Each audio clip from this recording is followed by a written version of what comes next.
Hello and welcome to A Grain of Sanderson, a podcast where we are foolishly attempting to read all of Brandon Sanderson's works in publication order. I am joined by Taylor Lane. Hello. Jack McLaughlan. Hello. And writer, comedian, friend of the show, Sophie Abromowitz. Hi. This is our first guest episode, and we're very excited about this. And we also spent way too much time talking before we started recording. It is almost 40 minutes after we said we were going to start, but it's fine. Yeah, I love to We are gab, professionals. I love to chat it up. It's We're fun to yappers. chat. We're all professionals. We got this. Yes, exactly. We are all professionals. We have made a quarter off of this podcast so far. Oh, hell yeah. Um, Don't spend it all at once. Exactly. Today we read all of Infinity Blade Awakening and I Hate Dragons, one novella and one short story. And the episode honestly kind of worked out in a good way because Jack apparently has a lot to say about the I Hate Dragons, and Sophie and I have a lot to say about Infinity Blade, and Taylor seems to have hated both of these. I have one like impassioned rant about I Hate Dragons, which is apparently more than anybody else has. I have a single note on I Hate Dragons, and it's a sentence long, so maybe I'll just use that as my one sentence summary. And I can kind of make hay about anything, so... You want me to talk for 45 minutes about I Hate Dragons? I'll figure it out. I'll get in there, I'll play in the space. Gun to your head, talk for an hour don't- about this 10-page dialogue-only short story. I don't know if we need all that. Anyway, we find tangents, though. We do. do we wanna do our want to one-sentence start? summaries? Yeah. Let's start with our one sentence just on Infinity War, and then we'll Infinity Blade, you're gonna keep doing Infinity that. Blade. God damn it! Make a like a swear jar, but every time I say the wrong name. You're gonna spend your one quarter very quickly. Good. I'm glad one of us made the joke. Shout out to the one person who bought a book on Bookshop and got us that one quarter. So Yeah, one sentence. My one sentence for Infinity Blade is this felt like cashing a check. yeah, I mean, he does seem to genuinely have a lot of care for this series, which we'll get into weirdly. But the what was needed is definitely informative on the process. Yeah, I just thought it was Sanderson serving slob. Is that your one sentence? Yeah, I had a few thoughts. I had a few thoughts. That was... Honestly, cashing the check was like mine as well. Mine was, of all the choices I would have expected for a sequel to Infinity Blade, a buddy comedy was not one of them. And mine is a man with no hobbies foolishly passes up the chance to be a baby.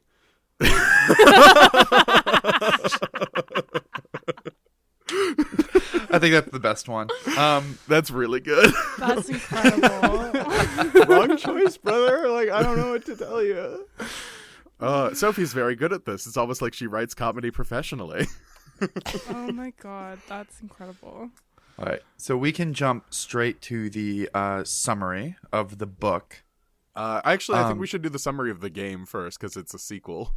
That makes much more sense. Please go ahead. This will be so- like the first time I'm ever hearing anything about Infinity Blade, by the way. I jumped straight into the book.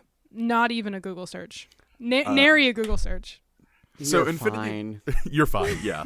Infinity Blade, the game, begins as a tech demo for the iPhone and the Unreal Engine. It's actually introduced at one of those big iPhone talks by Steve Jobs, and it's first introduced as Project Sword.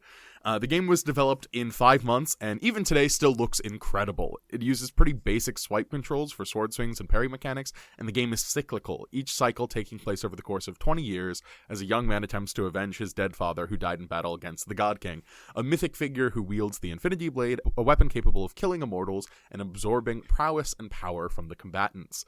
That's the main plot of it. Eventually you do defeat the God King, and you can place the Infinity Blade in a pedestal in the castle and access the castle's underground dungeons, and you defeat 3 Deathless.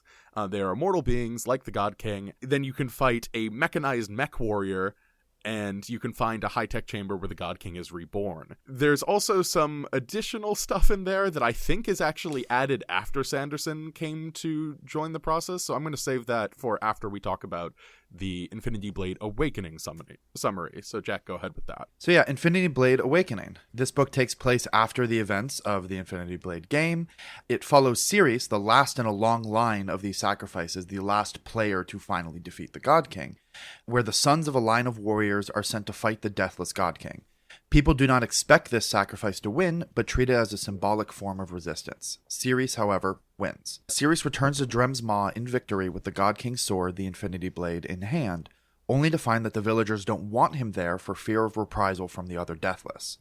After speaking with his mother, who encourages him to finish what he began, he leaves. He first returns to the God King's castle, where he speaks with some of the remaining trolls, experiments with the God King's technology, and is then attacked by both an assassin and a pair of golems trying to steal the Infinity Blade. After defeating the golems, he forms a truce with the assassin, Issa, and she agrees to lead him away from the castle. While traveling, Sirius realizes that the God King is still alive as the Infinity Blade was never activated, so he and Issa come up with a new plan to find the creator of the sword and learn how to activate it for real. And for that, they must first find another Deathless, Sadie, who will tell them where the Maker of Secrets is. During this time, Issa also tries to kill Sirius, but she convinces him to tie her up at night rather than send her away. They travel more, they talk more, they meet a cool little golem guy named TES that they assume is there to spy on them for another Deathless, but keep him around anyway. They eventually reach Sadie's compound, where Sirius fights through the champions to earn an answer to his question. After telling him where the Maker of Secrets is, Sadie recognizes the Infinity Blade and attempts to kill him. After a brief fight, Sirius is victorious, but is then tricked into losing his sword and is ambushed by the God King appearing out of a hidden elevator. Before the God King can kill him, Issa shoots Sirius in the head with her crossbow, as she's realized that Sirius must be secretly deathless himself. Sirius wakes up in a rebirthing chamber to find Issa, who has been watching over him. He realizes that he is deathless but has no memory of his immortal life. Issa leaves, struggling to square her knowledge of Sirius as an honorable man with the understanding that he's deathless. Sirius then interrogates TES, from whom he learns that long ago he started a cycle where every time he dies, he's reborn as a child with no memories to train and eventually fight the God King. What he thought was a long line of warriors, that his father, grandfather, etc. was being sent to fight the God King, was actually just him in a new life each time. Sirius decides, even though he has lost the Infinity Blade, to go searching for the Maker of Secrets anyway and find a way to finally defeat the God King for real. And it's worth noting that the last two paragraphs of what Jack described is the opening sequence of Infinity Blade 2, like a big-ass cutscene that starts that game. Basically, all of that has been animated, so there's a, 10-minute movie you can watch of that. Oh, interesting. But yeah, Did you watch it? I did not watch that, but I know it exists. Top tier reporting from the Grain of Sanderson podcast. we didn't see the events, but we heard they happened. Well, we read the events. I didn't think we needed a visual component. And also, we're going to play Infinity Blade 2, probably in September, unfortunately. Taylor will as well. We will make sure of it. I will Also- stream it. I'll watch you guys. I'm not playing that shit. Also, reading a summary of events that might be more interesting and fully depicted does feel very Brandon Sanderson to me. Yeah, I mean, Facts. all his work is begging for some sort of adaptation. I feel like there's another timeline where Sanderson becomes a screenwriter, and all of us think he's great. I mean, he feels like he has the impulse to, storyboard everything. Like, that, to me, is sort of how he seems to be breaking... particularly action sequences down in his mind. We'll talk more about it, but Yeah.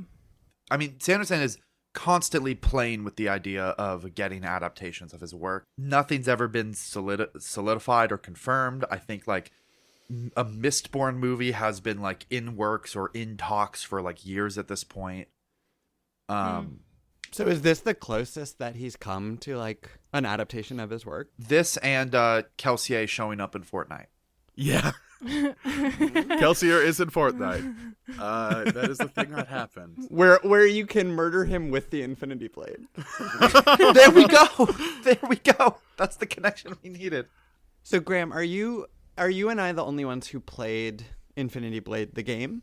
I believe so. Yes. I also got to the point where I beat the God King, realized I had to grind, and then I had the same experience of you where I went, no, fuck that. Yeah, so crucially, what people who haven't played the game should know about it is that when you beat the God King in your like loop of fighting your way up to the castle, the top of the castle being murdered, your son showing up 20 years later saying, "Father, I will avenge you," wearing the same outfit, doing it again. Once you kill the God King, you do not get his Infinity Blade. You instead have to buy it from the store with in-game gold. It's true. It is like a humiliating and deflating moment in gaming. Oh my god. Extremely. You have to buy it with in-game gold. Also, what's funny about it is, depending on which menu you're in, it will either say gold or there will just be a US dollar symbol. Oh, I did not experience that. So how much does it go for in $25? No. What's fascinating is it's still in-game gold. It just has a dollar symbol. I can actually check and see what you could buy. So it's $100,000. $100,000. It's defeat the God King with microtransactions. But that didn't come up in the book we read. Wait, weirdly. don't you have to fucking... That was some world building he didn't expand on. Don't you have to continue the story with the Infinity Blade? Isn't the story over if you don't have it? Yeah. Or you can go on YouTube and watch the parts that you didn't have access to because you didn't want to grind for another 75,000 gold. That is what Sophie and I did. What seemed to be really important after you defeated the God King in this book is like DLC content. Yeah, so I believe one of the things that's really frustrating about trying to get any of the information about Infinity Blade is, since the game has been taken offline and now the copy we got was from archive.org, and like there's a PC port, so like a lot of this is just hard to get a hold of. A lot of the development history is also hard to get a hold of this game. It's hard to tell if the final update to Infinity Blade, where we get the Deathless Kings expansion, is something that Sanderson had a whole, like, any sort of information in. Because this is the point where it starts to feel like something else. In the book, he references the whole, like, yeah, he like, in flashback kind of is like, yeah, Sirius remembers going down and finding the rebirthing chambers and his ancestor and all that stuff. Yeah. All that is in the game, but that was not in the game at launch, is something we know. So it gets added.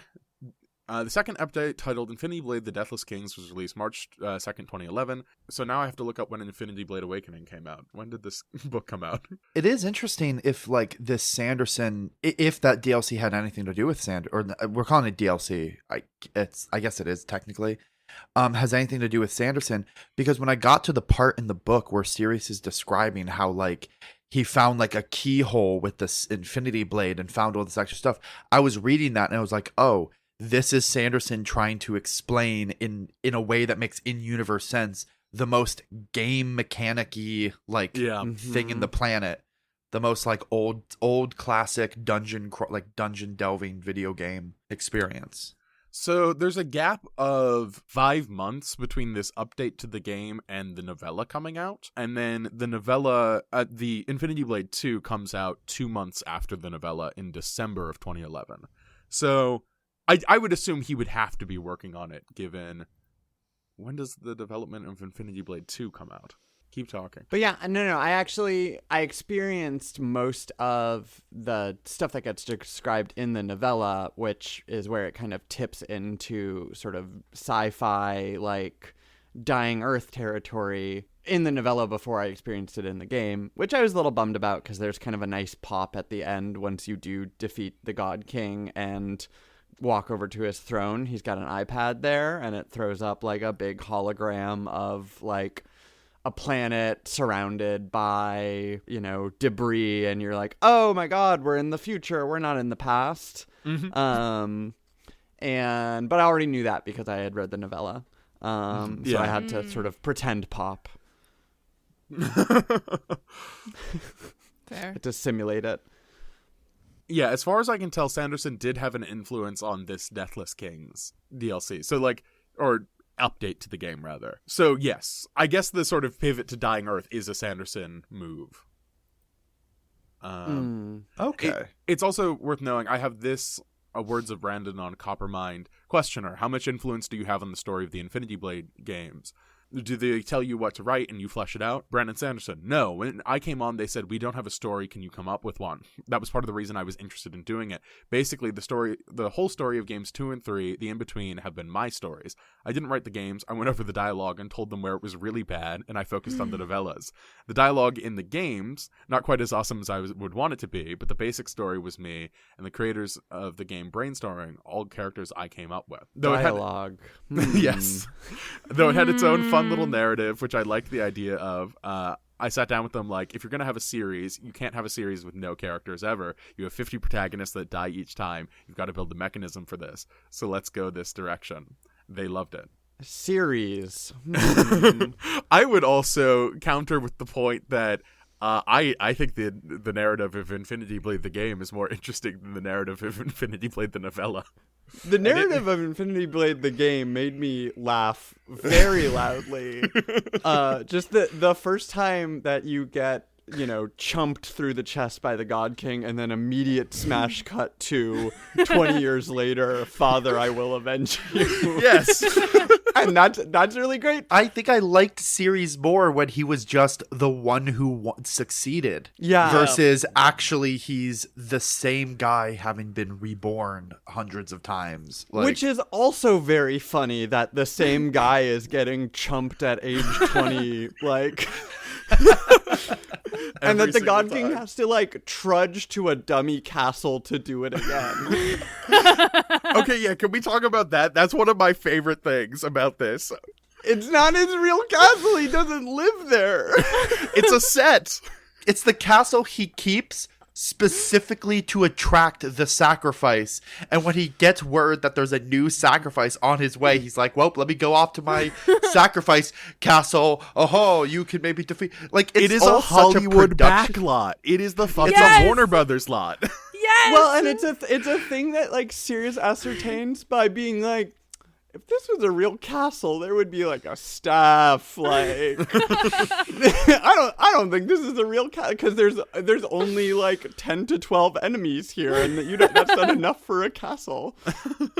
Oh, the whole sacrifice thing was just the God King setting up this whole mythology so that it's because it's something like he had to kill people from Sirius's bloodline enough times to activate the Infinity Blade. That's why the God King let this sacrifice going.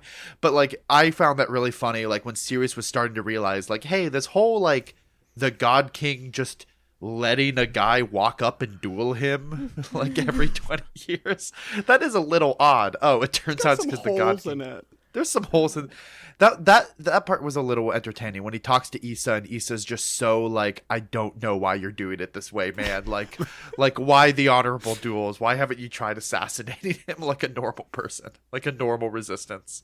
Is it just a giant construction project? Because clearly it didn't take that much to destroy the whole place immediately.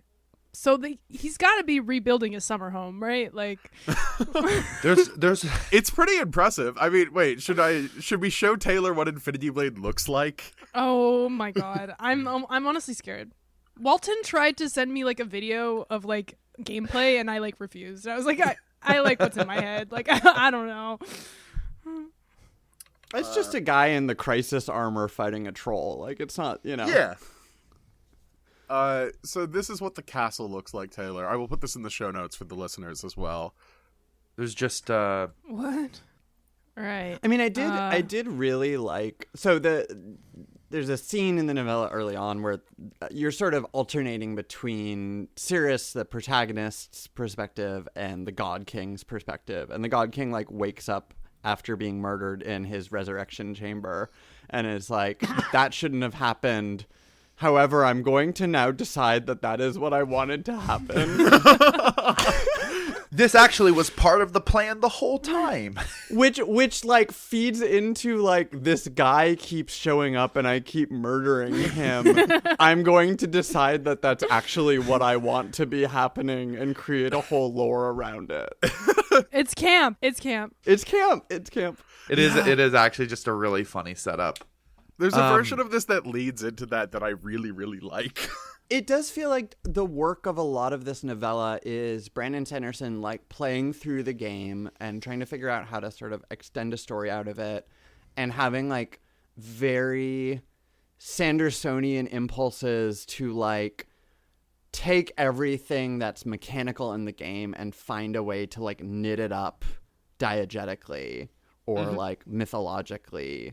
And there's a lot of legwork throughout this novella of being like, okay, so this character keeps dying and keeps showing up. Why is that? How does he have the same armor set? How do the magic rings work? Why does he start game 2 kind of depowered, doing the Metroid thing? Yeah. And some of it is like interesting and elegant, and some of it is like pretty sweaty. Also, I can answer the question. As far as I can tell, there were 2 different updates. The Infinity Blade originally cost $5 if you wanted to skip the grind. Or, much later on, it's at one point, it seems to have cost $100 to buy the Infinity Blade outright. Thanks, Obama. That sounds so much easier than like sending your children up to the God King just over and over again. You could have just saved up. Paid $100. Drem's Ma is very impoverished. It's true. $100 could be quite a bit for them. I love the detail in Drem's Maw that, like, since everyone in the Infinity Blade universe wears a full set of armor, another one of those details explaining shit is everyone in Drem's Maw wears a helmet, and it's like a warrior style helmet because they all do work in caves and they don't want to get hit in the head by a stalactite, so they're all wearing hard hats. And they're very poor and can't afford facial animations. Didn't Issa have a mask? Or am I misremembering that? And then like lost it? Or am I just completely misremembering that? No, that was the god. Oh, I'm thinking of The Sadie. god. If we want to move on, so we talked a little bit about like magic system explanation, and then like in game, like Brandon Brandon need to explain everything Sanderson. Right. Sophie, I think you had something you wanted to talk about. You wanted to talk about just like the like fight scenes, because there's a few in this book. There's the Golem one, which was the most like nitty gritty, like really built out ones. Most of the other fight scenes though that happen are very like we're told they happen and then they've happened. Yeah. There's not as much detail. Just briefly before Sophie answers that is what Issa looks like in Infinity Blade 2. The figure on the right, obviously. Lots of boob plates, but yeah, fully face covered. Fully articulated. What? What? That was How else not... are you going to defect them? Taylor, is that not what you were picturing as you read? I can't say that it was. Also, not how her armor is described in the book, but I'm willing to let the developers do whatever they want. She's leather armor. Yeah. Yeah, that's just it comes from a very metallic, futuristic cow. So true. Anyway, let's go to the point that Sophie wanted to make about fight scenes. Sure. Let me sort of put on the table. I am showing up to this podcast having read Mistborn, and that's it. And doing so sort of at first enthusiastically and then kind of finding it a little bit of a slog. So like I'm not coming in predisposed to be pro Brandon, but I love critical engagement and I love podcasting. But I think this helped me clarify kind of what left me a little cold about Mistborn, which chat with a layperson about Brandon Sanderson and about Mistborn, usually the two things you get are like, it's a really cool magic system and it's great fight scenes.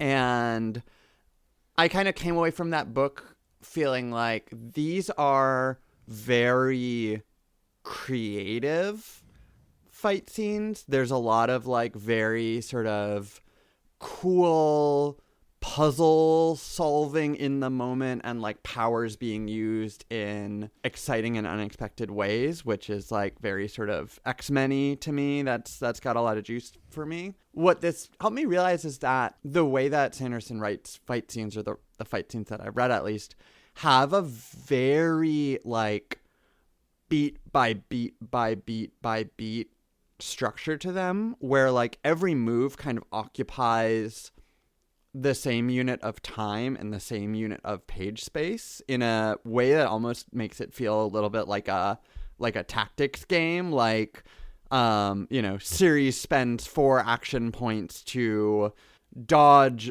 block, throw, recover, and then the golems use 4 action points to, move, pound, etc. And the way he writes is very sort of clear and direct, but it sort of creates like an image of the fight scene without much kind of like subjective or impressionistic like feel for them. You kind of have to bring all of that heat yourself in the reading, because he's not really like putting you into a feeling, and like the pacing is so kind of uniform. Yeah. I was gonna say that I would say that in the beginning I said that Sanderson was serving slop. I would almost go and I don't know if Jack or Graham you feel this way, but I feel like this was like the slop that I was referring to was like, I don't think these fight scenes were very representative of what I've seen in the last few books that we've read. I feel like this was definitely like a regression to like a very boring fight scene. And like he has done better. He has done much better than this. I was actually I was surprised, and it was notable to me when I read these fight scenes. I was like, wow, these are bad. Like I don't know. I actually kind of like the first fight scene we get with the golems, where he realizes he basically has Thor's hammer, but he can turn anything into Thor's hammer. So like he has a disc he can put on shit, and he can throw it at someone and then immediately summon it back. But he can change what that is. So at a certain point it's the Infinity Blade, at a certain point it's a shield. At a certain point I think he does it to part of the golem. And like just the golem's helmet. There's just a bunch of different stuff that he uses on. I thought that was a really creative fight scene. But to Sophie's point, I do think that, to y'all's point, absolutely, Sanderson has done better. But to Sophie's point, I do think you're grasping at something about Sanderson of, in many ways, it feels like all of his fight scenes are written in, like, stage direction or, like, script notation. Like, some of the fight scenes feel like they're just, like, missing interior the God King's palace day. Like that sort of thing of like you're getting so much of like the storyboard as you described earlier that it feels like you're losing a little bit of like the themes or some of the stuff that just makes a fight scene like have juice. Sanderson has his like list of rules and processes that he'll like teach in his lectures, which like I've been listening to his most recent lecture series. They're really good, and I think there's going to be a lot of like cool stuff to put. Nothing really for this episode, but there's going to be a lot of really cool stuff to pull from for future episodes to talk about his process. But it felt less like Sanderson writing fighting and Sanderson following the process he teaches, if that makes sense. Like it was kind of like he was just like checking boxes of how he does fight scenes without adding that extra juice, that extra bit of passion, etc. But also, so Sophie, you were comparing it to like tactics games. I would compare it to, as we've compared Sanderson's writing to a lot before, to anime. I feel like in a lot of like shonen anime, that's what a lot of the fight scenes feel like. They don't feel like this kind of chaotic back and forth like how like fights tend to be, but they feel like okay, this character uses this move and then this character like defends from it or reacts to it in some way and then uses their special move. Yeah, all it's missing is the character on the sideline who's explaining to the character who knows nothing about this for some reason what each of their special moves does. Exactly. Well, that happens after where everything gets fully explained and explicated. But yeah, no, it feels very sort of shonen with like a series of sort of discrete moments, discrete interactions. Character A uses power A, character B blocks, reset. But it there's kind of a like metronome quality to it. Like this is maybe sort of going a little too far, but like looking at the fight scenes on the page, like every sort of unit of action seems to sort of occupy like roughly the same like length of a sentence or phrase. Mm-hmm. Yeah, and I think like when to Graham, to your point, like the fights were creative.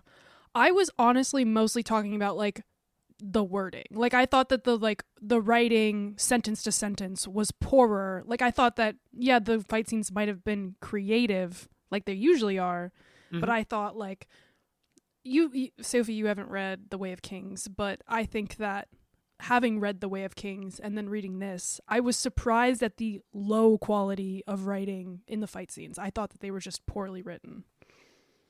Yeah, and granted, like, that book has 1,000 pages to make you care about, say, Dalinar and, like, why it's cool when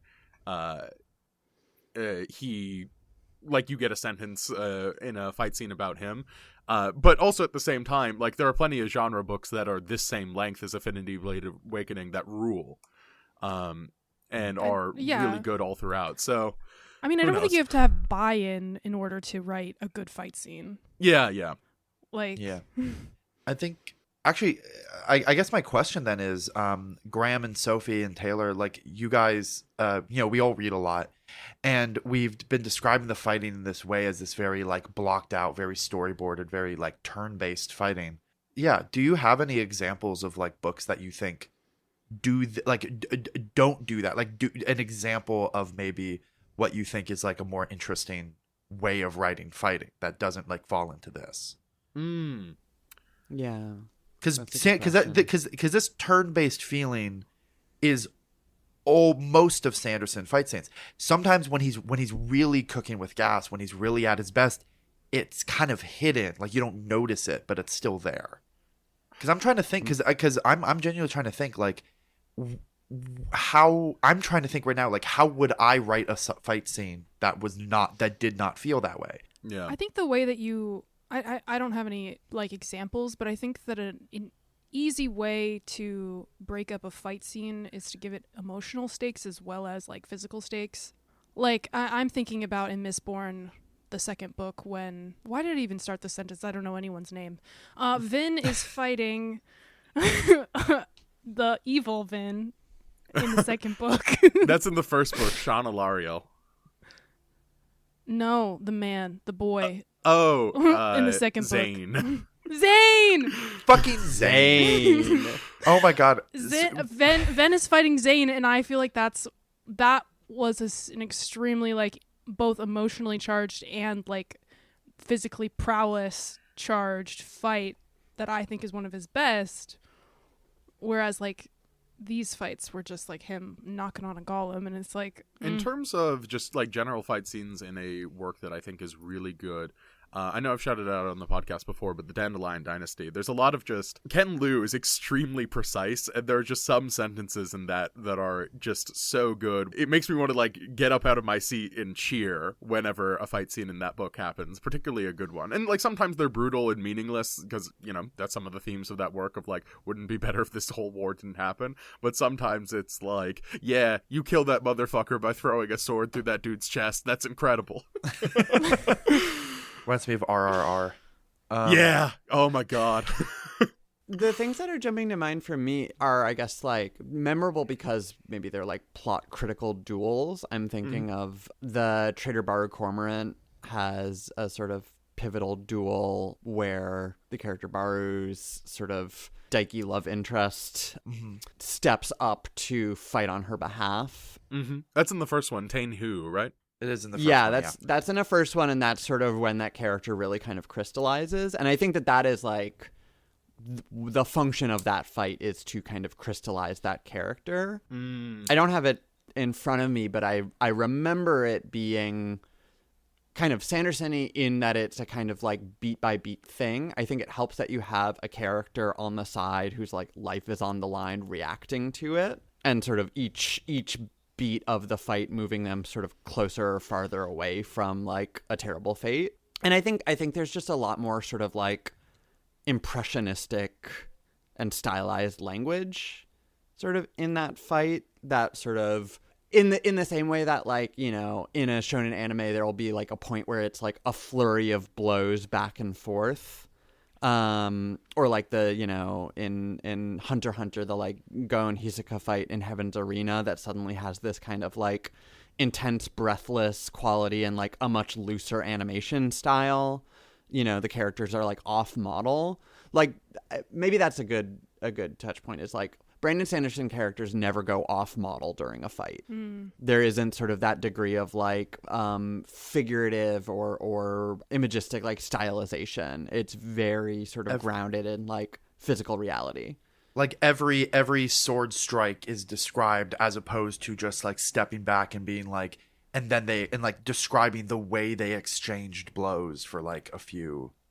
Yeah. Beats. Or sort of locking into like how the character is experiencing the world mid-fight. And I do think that like occasionally he will get close to that, and that's where there are moments where I'm like, this is what I want from Sanderson, but he's more interested in other parts of his work. Yeah. Like The pulling back. The pulling back, and again, my favorite fight scenes that we've ever seen, even after all the really cool shit that we saw in the Stormlight Archive, of like, there are some very cool anime-ass fight scenes in those books. But I still think my favorite fight scene is Sazed holding a steel grate that has steel and iron on it, and him using his powers on that. Like, that's really cool because, again, Sazed is at his most vulnerable, and like literally the fate of the world depends on can he walk down this hallway. If every fight scene was like that, I would be so much higher on his work as a whole. I do think he is trying to like get at character through action in this. Like there is a tension throughout of like, you know, using the dueling forms, the Aegis forms. Which are kind of honorable and courtly, versus he's got this kind of like ancestral knowledge that's bubbling to the surface about, you know, how you like brutally, you know, execute multiple opponents, and like that's, you know, part of the dark thoughts that he's trying not to give into. I think that's where he does give in to that in the fight scenes, is where it sort of gets most impressionistic. Yeah, I don't know. I think that like that tension is a little thin just because this character is deliberately kind of a non-character. Right. And we don't really know the deal with the version of himself that the dark thoughts are sort of pulling him towards. Can we talk about that for a second? Because I had no buy-in on this character because his whole thing was honor, right? Mm-hmm. And I don't think that honor in a video game really translated well at all to honor in a book, because I was like, first of all, he treated all the trolls like shit. So where's your honor there, King? And then he like kills. It's like everyone is to the death. That's like the opposite of honor. But so basically I had no buy-in the whole time. He was like, I'm for honor. And I'm like, then do something honorable. Like, I don't know. I did not like the way that he was written at all. It's a very classical version of honor, which honor is about following a set of strict guidelines, not like doing like what's morally good, just like honorable means following these rules. But the thing is like when you like kill an enemy in a video game, you don't really feel anything. Like that's not like a problem because it's a video game character. But like if you're trying to write a book where things matter, you can't like killing someone to the death just for like dueling you is crazy and like does not work. Like they're different mediums. It doesn't work. Yeah, I have the extremely intelligent in my notes when all you have is a book dude, everything books like a book. Which I basically what I'm trying to say there is, since Sanderson is an author, he is going to do some like literary things that I don't think translate to a game at all. Like, for example, Infinity Blade as a narrative, while it's very goofy, like Sophie says, you have a dude who shows up literally seconds after his father dies with a big 20 years later, and it's like, Father, I will avenge you. And that's literally the player character. It's much funnier the second time it happens, where you're like, oh, this is just a conveyor when you realize belt of that's guys. Yeah. It's like very goofy. But honestly, I think that narrative works fine for, hey, you're on the subway and you have about 20 minutes and you want to get a little bit of swiping in, so you boot up Infinity Blade. That's all it needs to be. Actually, but since Sanderson wants to do this in like a literary way and come up with a story, I don't think Infinity Blade really needs strong characters. It just needs to sort of convey a feeling or an atmosphere. One of the things that the developers said, which of the mustards said this? Because the game is developed by I did see that. In the Donald announcements. and Jeremy Mustard. Jeremy with a G. I love that for them. They said they were trying to convey the loneliness of Shadow of the Colossus. You know, Shadow of the Colossus, I think, is unique and it's kind of a high bar, but I do think that they sort of convey this. Yeah, Donald Mustard is the one who said this. He wanted to get the combat of Karateka, the Apple II game, with the sort of loneliness of Shadow of the Colossus. And something that can be played for a minute and then you kind of understand. And that all works in a video game where it doesn't work for this novella. It doesn't work for the sequels where you add a bunch of lore. I think by the end of the third game, there's like the real like modern world interacting with it at some point. Anyway. And as we now know, since they didn't have any plot planned, that is Sanderson's fault. Yeah. I mean, there's like a little thing and a big thing with the sort of honor thing where it's like, it's deeply Brandon to me to have a character animation where like at the beginning of the fight, you like take your sword and square up and the camera kind of rotates as you like begin the duel with this sort of armored knight. And to be like, that is actually part of a like ancient practice that has a name and certain forms, and this is like intrinsic to who I am as a character and as a man. But there is also, I mean, Taylor, to what you were saying, like one of the most interesting parts of the novella to me is when Sirius is like musing that like, oh, maybe this whole idea of like honorable dueling was actually like ideologically manufactured as a like way of kind of controlling the populace, and like if we're forced to sort of like engage through honorable combat, we're actually never going to be able to like win in this duel, that like the terms have been set for us by the rulers. Yeah. And then not much is actually like done with that. Which the terms are extreme forms of violence. Like murder. Yeah. Right. There is something kind of interesting of like, I don't know, Brandon kind of like gesturing toward the American political system and the weird like insistence on like decorousness as a sort of thin veneer over the like violence, where like you have to call everyone sir. For some fucking reason. No, honestly, I wouldn't have gone to that read, but I do really like it. I think we should go back to like the early American society where we had the mace of the House of Representatives, where you would be presented with the mace if you were talking too much shit. Yeah, we need to go back to when politicians solved problems by dueling. Honestly, I think it would solve a lot of problems. If you could just call out an opponent and be like, hey, you, pistols drawn. Can we take a bathroom break? Yeah. And then we can move on to another point.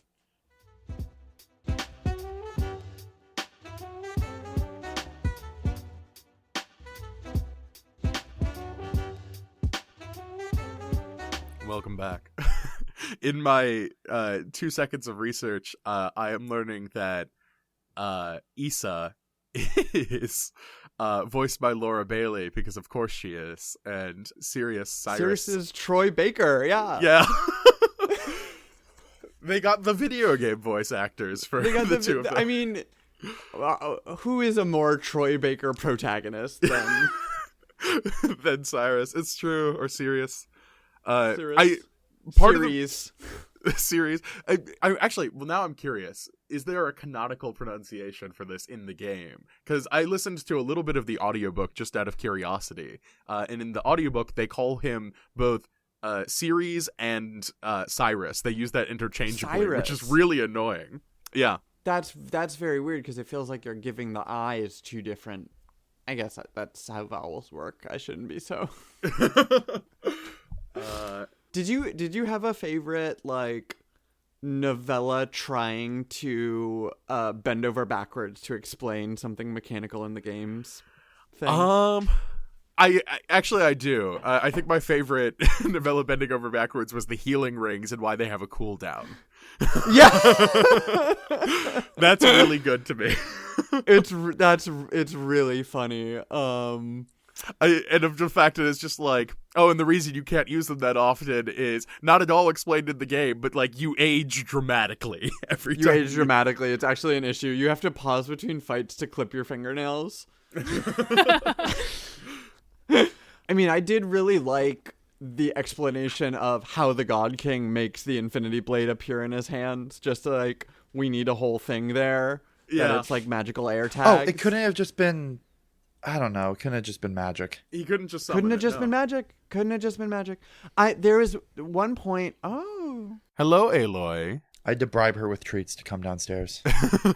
There's one point where Sirius is talking about there's a doctor who trained a doctor who trained a doctor, and now this doctor has like special knowledge and can do things other people can't.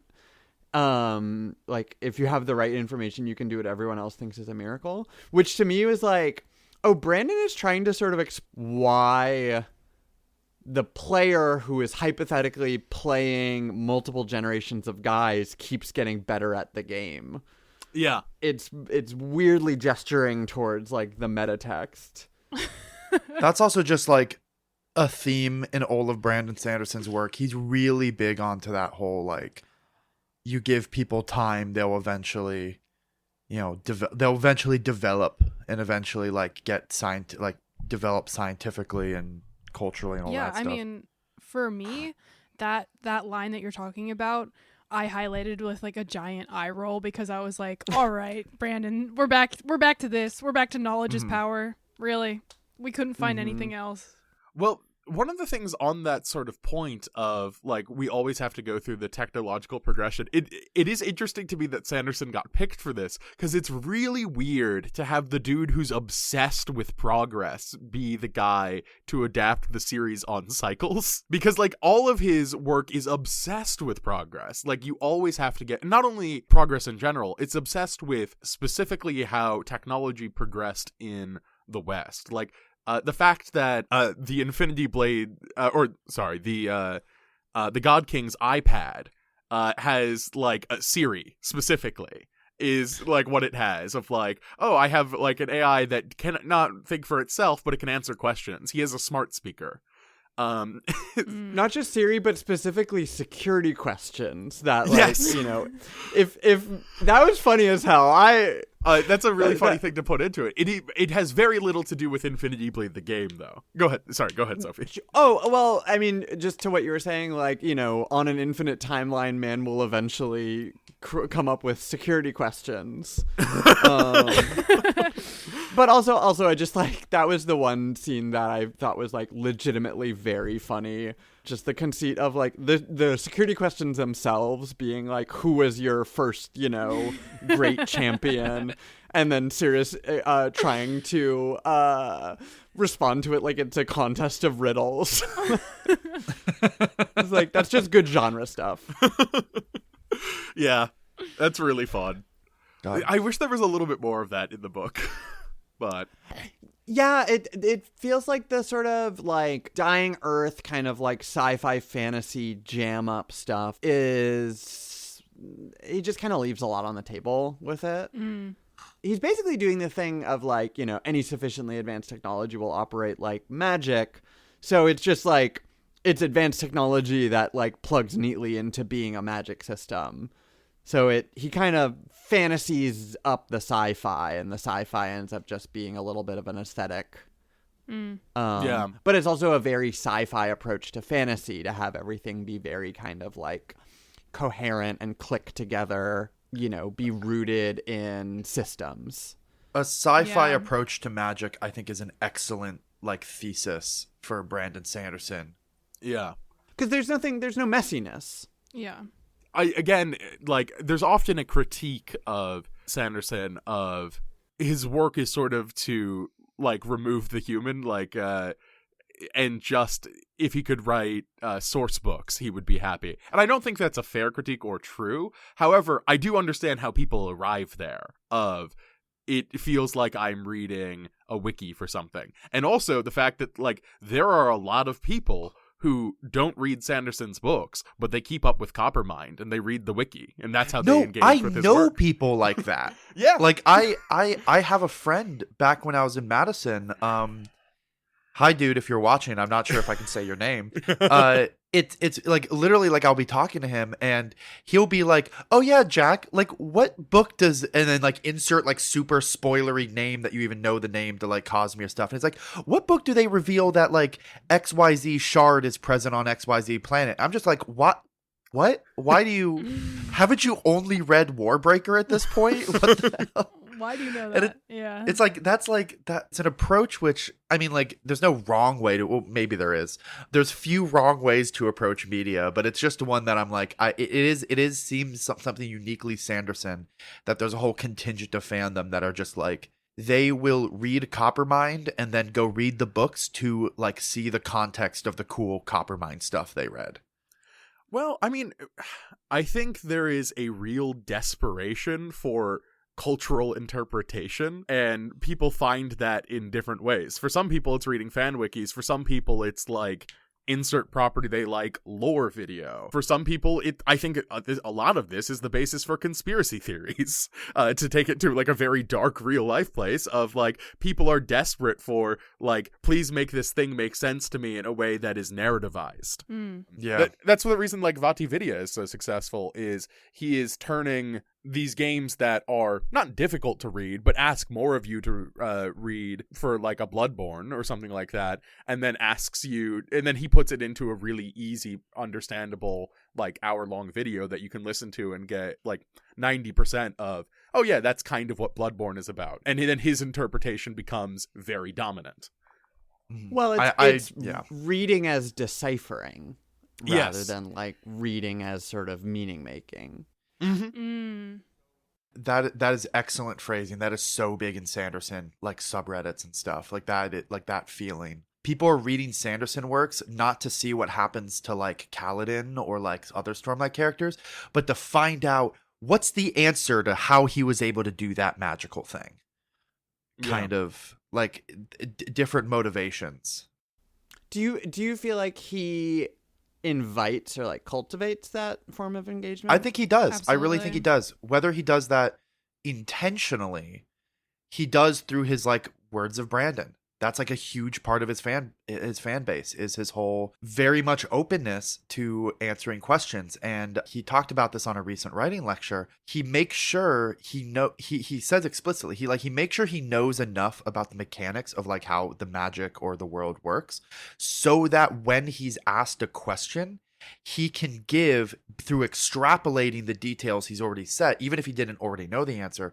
And he said that that's a big thing of him. He wants to be able to extrapolate an answer that he can then give in interviews that he knows he won't have to go back on because it's based fundamentally on like the first principles of his magic system or whatever. And he invites people to come and talk and discuss and like ask questions about how his magic works. And that's so much of the fan engagement is not people being like, discussing the intricacies of like the way Kaladin's story went or Vin's emotional journey. So much of the online discussion is the mechanics of the magic and what if, and like, how does this work and how does that work? And like, what happens if you combine hemalurgy with like being an Elantrian, right? Like and he encourages it through his words of Brandon. He encourages it through being a very openly talking about his process kind of person. God, that sounds so comforting. to just like engage with this stuff and be like, there is an answer. I think that's a big draw, honestly. Yeah. This doesn't have to be a whole point, but I was talking to Graham about this a little bit a couple days ago, but I was listening to his most recent like YouTube lecture he's posting where he's talking about like it's the world building lecture, right? It's the like how to build a world, and he has two different lectures, one on magic in particular and then one on just like broadly culture, geology, all that stuff. And he makes at the very start of those lectures, he makes the point where he's like, hey guys, just to let you know, This is the least important part of the writing process.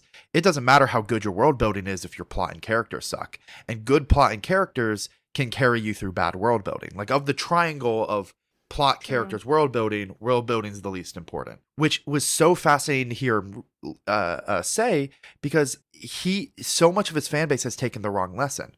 Mm-hmm. You go on like writing subreddits or writing communities, like fantasy ones, which are completely flooded with like Sanderson fans. Not unsurprisingly, he's a really big, popular author. A lot of people are going to get into fantasy writing through reading him. And the lessons they are taking is all the questions are people trying to be like, man, like my magic system doesn't make sense. Or like, how do I get like this detail of my world building to work? And that's like all of the questions are people super hyper concerned with world building. And as a more anecdotal example, the guy who introduced me to Sanderson, a friend of mine back in high school that we were both in the same like high school creative writing club, we'd be at like a party, we'd be at like some social thing, and he would talk my ear off for literally hours about like this complex world he's invented, like with the cultures and the magic and all that stuff. And at some point during conversation, I'd be like, oh, that sounds really cool and well thought out. Like, how many chapters like, how far have you gotten into like the story? And he's like, oh, I haven't started writing the story yet. Like, world building's fun. World building's fine. Like that, if your hobby is world building, that's great. It's fun. I run D&D all the time. And one of the most fun parts is to make a cool world for my players to play in. But also, if your goal is to write a book, that is a real trap you can fall into. And I feel like that's a wrong lesson a lot of people take from Brandon Sanderson's work that he's aware of. Like, he knows it's the wrong lesson and he'll talk about it as his lectures, but it's still the lesson a lot of his fandom is taken from him. I mean, it also makes sense that if you're like writing a bunch of books set in the same or an interlocking world over time that do have like recurring characters, but ultimately like it is the world and the systems of it that endure book to book, it's gonna feel like the world is the thing and the characters are kind of a delivery system for it. That's a great way to put it. Again, I do think that, like, while Sanderson is coming out with this writing series and he is making sure to be like, you know, world building is less important than character work for your reader, I do think that he's inviting this sort of culture of writing as well, because, again, he's also the guy who wrote a whole thesis statement with his, like, there's literally a school of thought called Sanderson's Law of Magic, and, like, how magic is supposed to work, and it should have these rules. Now, granted, like, anything like that is only as useful as far as you can throw it, basically. Right. But it's still sort of this invitation.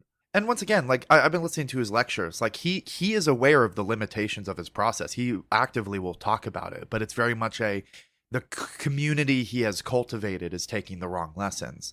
Because on his episode on magic systems, he's very clear that he's like, yeah, like, I'm talking about, these are my thoughts on magic for, like, writing epic fantasy.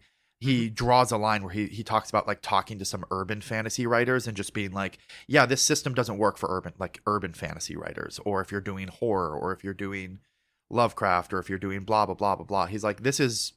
Yeah, I think he's, like, proposed meaningful language. When I'm writing, I do think about, like, soft magic, hard magic, stuff like that.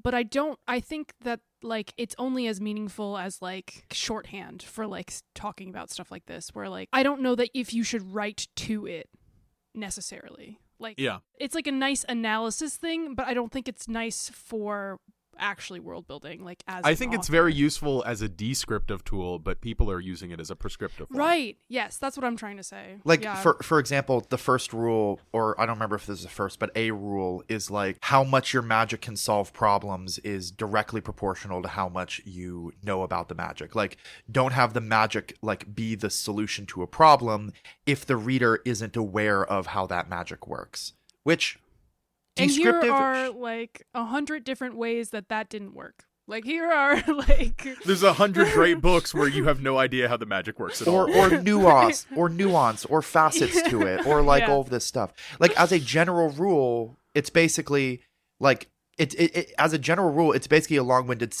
wind of saying Deus Ex Machina can be unsatisfying. Yeah. Sure. But to me, there's also something like that feels fundamentally kind of like antithetical to like this is a taste thing maybe, but like what is interesting to me about like magic as separate from like power or technology is like magic is like weird and unknowable and like beyond us.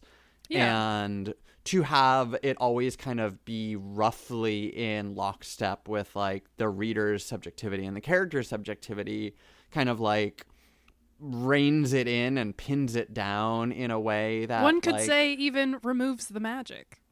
removes the magic. I mean, like, this is a like completely unfair comparison. Powerful ring, the like power rings in this in Infinity Blade versus like, you know, the one ring in the Lord of the Rings. These rings, we get a sort of detailed explanation of like they need a source in the environment to draw on and kind of like redirect. So like if you want to cast Fireball, you either need to like draw that body heat from yourself or from like some source in the world. So there's like a kind of a fun scene where Sirius like needs to make a fire using this fire ring, like thinks about using himself, no, that'll kill him, thinks about using the horse, no, that'll kill the horse, goes and finds like a geothermic vent, drops the air tag down into the vent and like uses that to make a fire. Versus something like the One Ring where it's like, no one fucking knows how this works. It seems to just make hobbits invisible, but like everyone's saying that it is like this dark, vast, unknowable thing that's like capable of like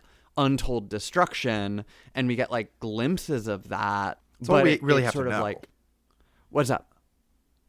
Oh, I said that's all we really have to know. Is that's that, all. like, Yeah, that's all we really have to know. And like we, for the story to work, it needs to feel like something that is like beyond comprehension. I was just gonna say, I really like what you said earlier of it being like a sci-fi approach to fantasy. Mm-hmm.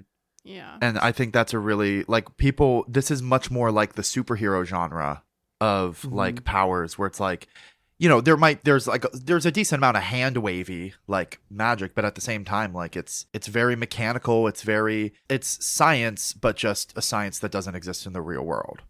Yeah. Yeah. I mean, I'm thinking of like, I mean, there's a lot about this novella that feels very dawn of the MCU to me. Like Yeah. the banter feels sort of like very of that era. But also I'm thinking of like I'm a Marvel kid from way back. I love that stuff, and like so I was kind of in the pocket for those early movies, and I remember watching like, you know, the first Benedict Cumberbatch Doctor Strange, and like he's getting his various, you know, magical powers and abilities. The main things he can do are like make a portal, do a like magic whip or lasso, and like shoot beam. And I would sort of was in the theater being like, oh, okay, this is how they can like click this character together with Iron Man or Thanos, because like if you shoot beam at Iron Man get hit by beam, Iron Man can shoot beam back. It's a very kind of like the most succinct description of the MCU I've ever heard. Yeah. Well, it's like taking this character who like in the comics is, you know, floating through the psychedelic space in between realities and like folding the world into new shapes and kind of bringing it down into a more sort of sci-fi mode. There is a magical beam, but ultimately it's an energy beam similar to the energy beams that everyone else shoots. And so yeah, you can like, you know, they're vibrating on the same frequency. I think about that point a lot with the difference between Satoshi Kon's Paprika and Inception, which are remarkably similar movies. I love both of them. I love both of them. I think Inception is really, really dumb. I think Inception is like a movie written by a 13-year-old boy for 13-year-old boys, and also me. But one critique that I think is very fair of Inception, someone is firing a gun and like it's just a little pistol, and Tom Hardy shows up and is like, "You've got to dream bigger," and then pulls out bigger a gun. slightly bigger gun.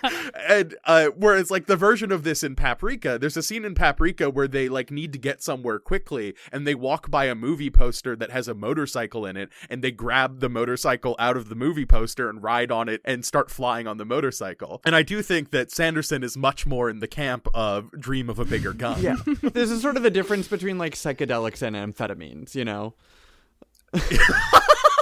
Yeah. Yes, exactly. And that's what Infinity Blade is about. And that's what, well, but I mean, to bring it back to Infinity Blade, like, this is the sci-fi fantasy book. Yeah, I was gonna just make the point that, like, I mean, I think this is a critique we have repeatedly made, or at least I have repeatedly made with Graham, is that, like, Sanderson loves to take the magic out of magic. Like, that is Yeah. he is not interested in making magic feel magical, which is where that's a sweet spot I enjoy, is like letting magic just be weird and magical. And I'm like, sometimes I get to like the end of the first book and I'm like kind of dreading the next one, because I'm like, damn, like all this shit's gonna get explained. Like, that's so like what the fuck. I'm the Sanderson fan of this podcast, right? Like, I've already read like a lot of his Cosmere books. The thing is I like that. I do like getting the explanation, but I don't like it because I like magic. Like, when I'm looking for a good book about magic where magic feels magical, I don't actually go to Sanderson. I go to like Piranesi or something. Yeah. Yeah, well, I was just thinking of like Jonathan Strange and Mr. Norrell, which is sort of a book about what we're talking about. Okay. I really want to read. I have it on my shelf. I really want to read it. Please don't talk about it. No more detail about it. No more detail. Can I give like broad themes? If you make it like a trailer and not a spoiler. It is in part about people who are trying to make knowable the unknowable. Yes. And then the unknowable kind of pushing back. One of the things that I actually wanted to bring up, because in our public Discord for the Sanderson podcast, we have Eamon is currently reading Jonathan Strange and Mr. Norrell and is leaving very interesting thoughts. But one of the points that I actually wanted to bring up is he says in our Discord, I think this book does a very good job of highlighting why the distinctions like hard and soft magic are more about tone and style rather than actual depictions, because the magic system of Strange and Norrell is very clearly a soft magic system, but to Strange and Norrell themselves, it's of course very interpretable. And like, they understand how all of this shit works, or at least they try to. There's a lot of stuff that's sort of left unknowable to them. But as Sophie's saying, they're trying to make the unknowable knowable. There's sort of rules they have and ways of doing sorts of things that feel hard magic, but I love that it's never given to the reader. That's the thing. When I read Sanderson, the itch, and like Sanderson, because I like Sanderson magic systems, but the itch it's scratching isn't that like mysteries of magic itch. It's the like scientific mystery itch. I think that Sanderson actually tapped into an interesting niche. His niche is like all the magic's going to get explained, which I think is satisfying to a lot of readers and is what some people are looking for.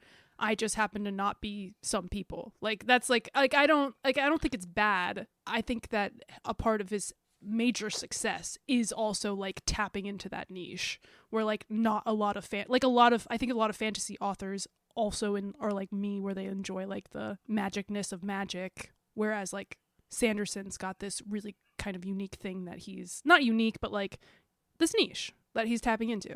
Like, that's what it is. Yeah. A great example of a book that kind of does both is actually the King Killer Chronicles, which I'd be shocked if there are many listeners of this podcast that have not read. But that book, I have not read, and You don't need to. It's another one where everyone's like, it's got a great magic system. The reason I'm bringing it up is there's basically two types of magic in the book. There's it's called sympathy magic. Yeah. Which is literally just physics. It's like physics where they added an extra rule that makes it magical. And Hold on. It's physics, but there's also voodoo dolls involved. You can't just ignore the voodoo dolls. It's physics with voodoo dolls. Yeah. But it's all like you lift the voodoo doll and like you need exactly as much energy to lift the voodoo doll to make the other half go down that much. It's very scientific.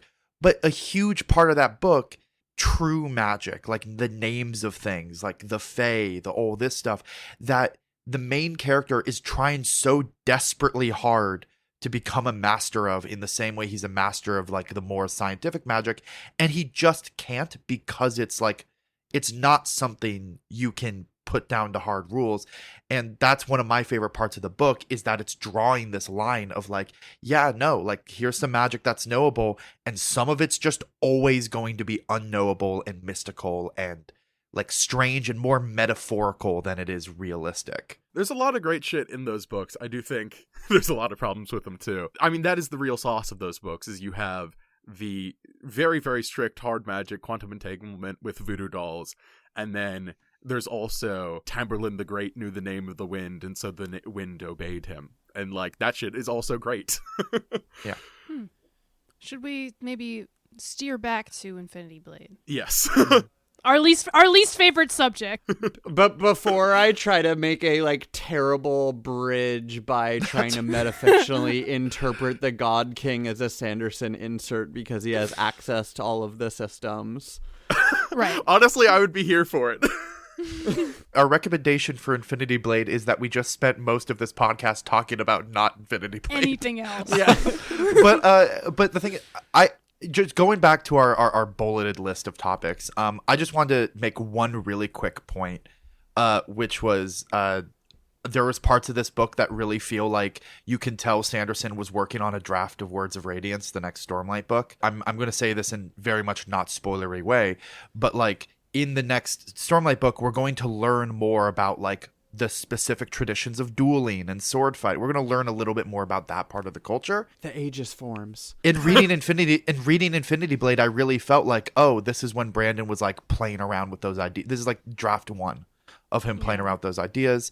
And also there are some character interactions that I'm just like, I can fully insert these two Stormlight characters into like the Issa and Sirius interaction and just be like, yeah, those are just these two characters from Storm. Like this is just a conversation that could fit into Words of Radiance.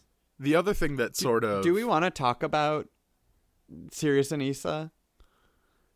We should. Before we get to that, the other thing, just to extend on that point, Jack, at a certain point, instead of having oaths, paladin oaths, you have Knights Radiance ideals in the Cosmere. And at a certain point, the Aegis forms are have like something referred to as ideals. So like really in conversation, to the point where he's using even his own special term for paladin oaths. Yeah. Brandon finds language he likes and just keeps reusing it. Yeah. You would know nothing about that, Jack. Shut up. But yes, let's pivot to a conversation about Sirius and Issa. Laura Bailey and Troy Baker as they're voiced. Really? Yes. Okay. Troy Baker is Sirius. Interesting. Oh my god. Wow. Okay. Issa, she of the feminine voice. I lost my place at one point in the ebook and remembered that a feminine voice had rung out, so I just searched for the word feminine and found my place again. No, yeah, I think this also probably will go into our discussion on misogyny, because I was really confused. Like, this shit was written like some like Elantris shit. I was maybe not Elantris. Elantris was a little intense, but like I was like very confused at the misogyny in this book. Like explicitly, like no one was like openly misogynistic, but like the way that they like, there was one note that I made where like he took off the mask of the god and he was like, wow, she's pretty, and I was like, women can't even like escape the male gaze in death. Like, damn, like leave me alone. Right? Yeah, she's dead at that point. Please leave me alone. Like, what is wrong with this woman I just killed? Okay, here we go. Hot, here we though. go. Like, she was not unattractive, with long black hair that she kept in a simple ponytail, but her eyes spoiled it. They were grim and hard, dangerous, and I said the male gaze is a prison. Like, leave me alone. It's also worth noting, for the context of the line was... that Taylor just read, this is a woman pointing a crossbow at his skull. And that's the thing that he chooses to describe about her. It's like, I'd fuck her. A prison, prison, let me out. Like, let yourself out. Like, what are you talking actually, about? I shouldn't say that Sirius would fuck her. That's how he's thinking, because it's not. Because, like, as soon as, like, she starts flirting with him, he's like, I'm really uncomfortable with this. I don't know how to do that. No, also, something I kept thinking about in this book is, like, this dog doesn't even know about, like, rope swings. Wait till he finds out about sex. Wait till he finds out about he knows about penis. Wait till he finds out what that thing between his legs does. Like, I mean, he explicitly there's a whole point made about like, oh, he never had kids before he went off, so I guess they have to go find a weird different line. I don't think because he probably doesn't know. Like, Like, that wasn't part of my Yeah, training. he's the first virgin. What was it? Didn't in they his make line. didn't they make a point where he thinks about how the like village elders like brought him like a girl, like this is the girl you should marry so you can have kids that will avenge you 20 years later. So That's true, but that's one of the And things he's that I'm just- sort of weirded out about, because we get the reveal at the end that that's not actually happening. Like, he just But gets it's reborn what as a everyone baby. thinks is because it's Tess is like altering people's memories. it's to happening. think that's what's happening. Is that what's happening, or is he just like producing babies that his soul can migrate into? No, it's he gets Oh. reborn as a baby. TES, Nice. the golem, brings baby him to a village, finds a young woman to alter her memories to think this is your son and your husband went off and died to the God King. Yeah. Okay. Yeah.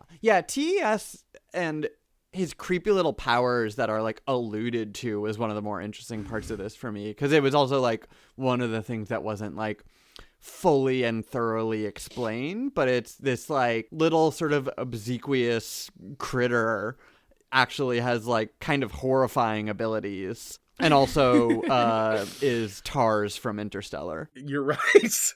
But actually, this predates Interstellar.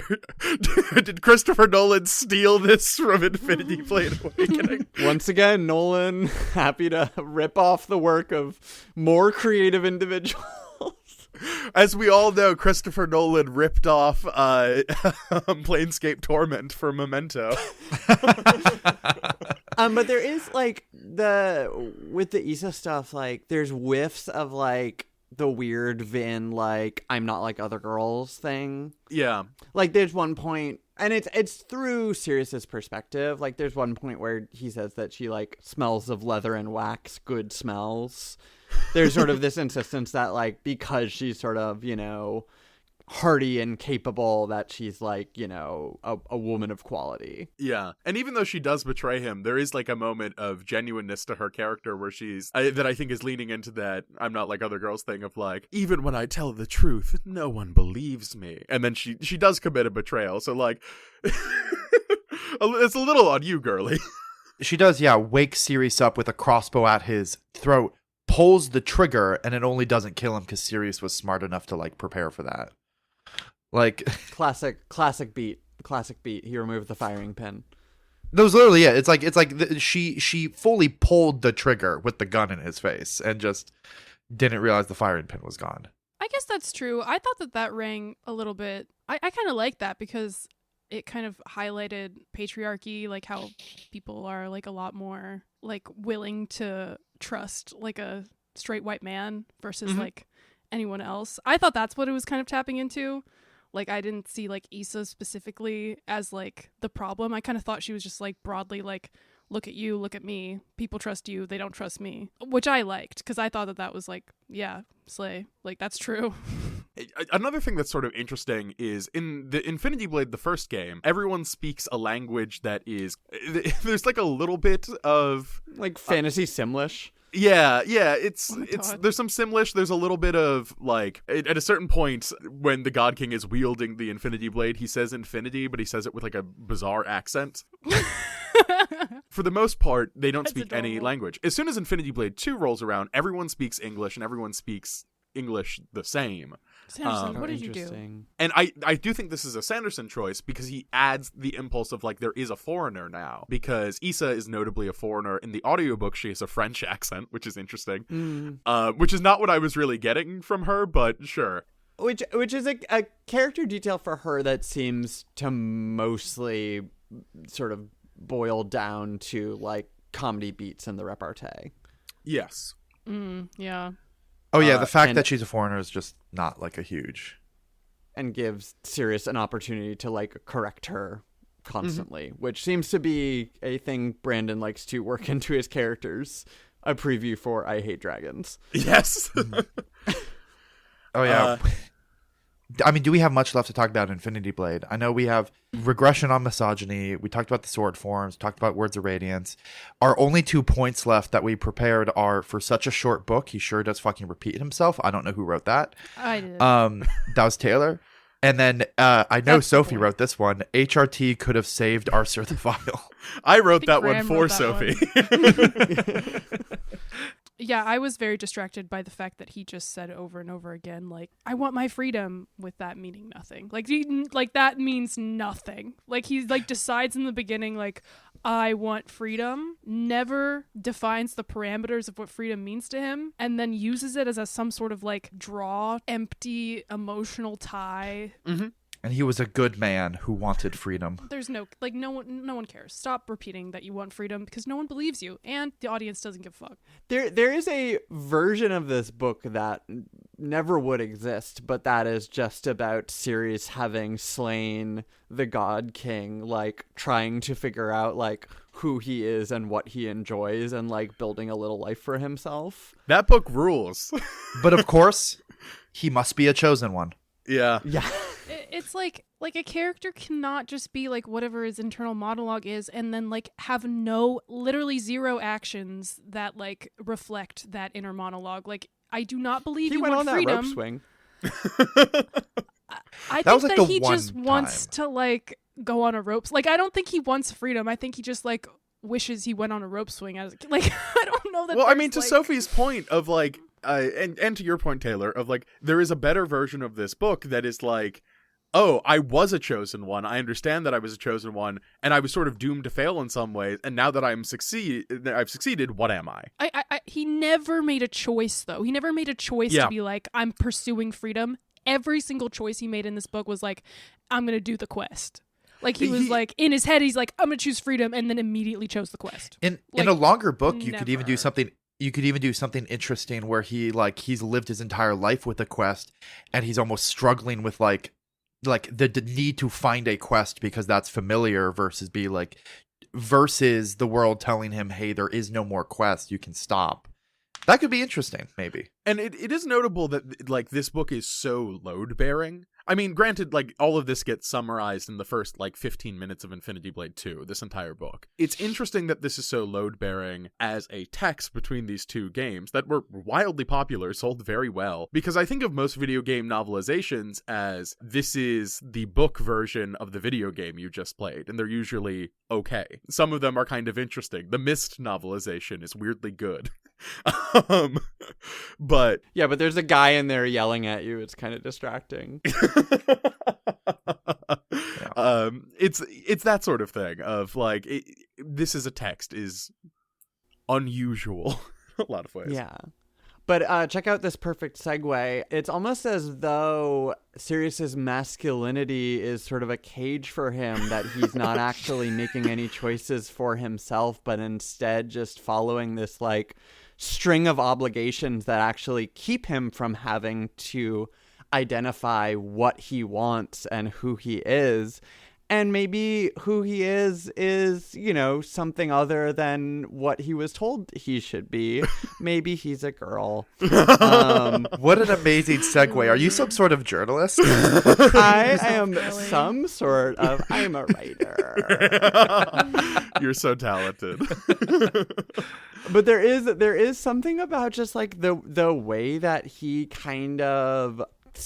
like there are different moments where it's clearly meant to be sort of like romantic stirrings towards Issa, but I kind of read them as like gender yearning and like gender envy, and that like there is something very trans to me about the experience of getting to a certain age and realizing that yourself has been kind of imposed on you through a sense of obligation, and that like when you actually start putting down on paper what you want, it really kind of like cuts against the self that has been sort of handed to you and drilled into you.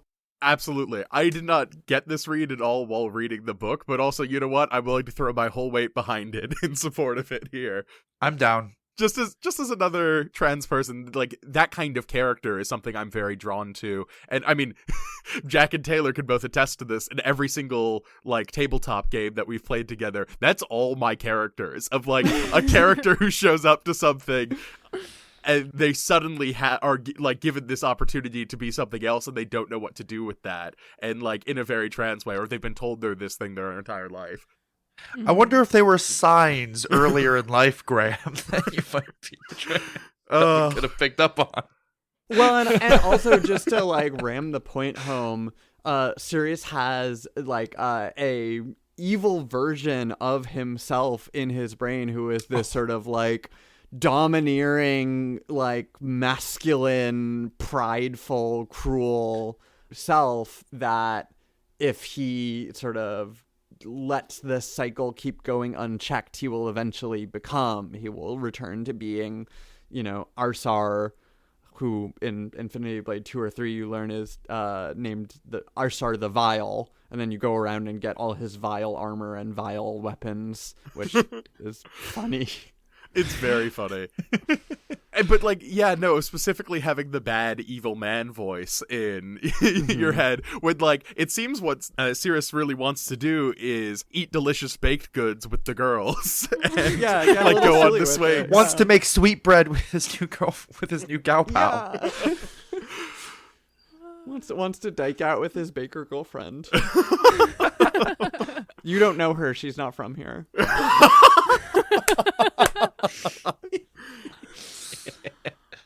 Honestly, that's kind of a great place to leave off, unless any of us have more specific. No, we that want to was hit. wonderful. I just like that he executed a perfect parry on page 2. I really enjoyed that. Yeah. he got the guard break right out the gate. God, haven't read Infinity War, or haven't. That's Our quarter! Don't have any more quarters. We're out of quarters. I haven't played Infinity Blade, but that scene, I immediately was like, oh, I bet that's a thing in the game. The whole parry. That's a thing. And then if he was equipped right, he could execute a combo and inflict huge poison.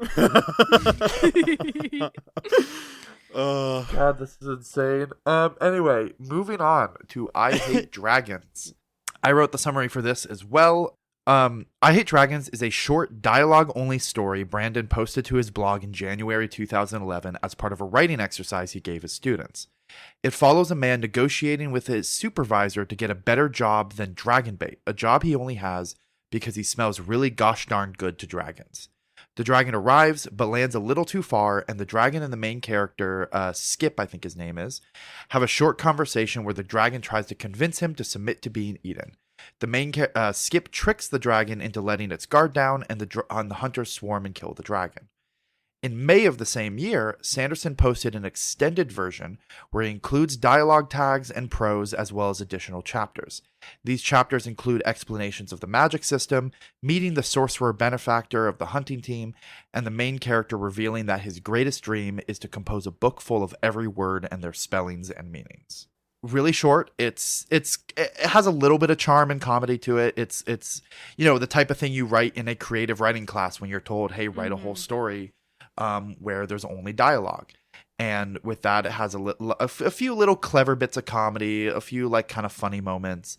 I genuinely think it's funny that that Skip, the main character, he got his job because he smells really good to dragons, and so that's why he's bait. Or I thought it was not the height of comedy or cleverness, but it was a little charming. The whole Skip could hear when you used incorrect grammar and would correct you on it.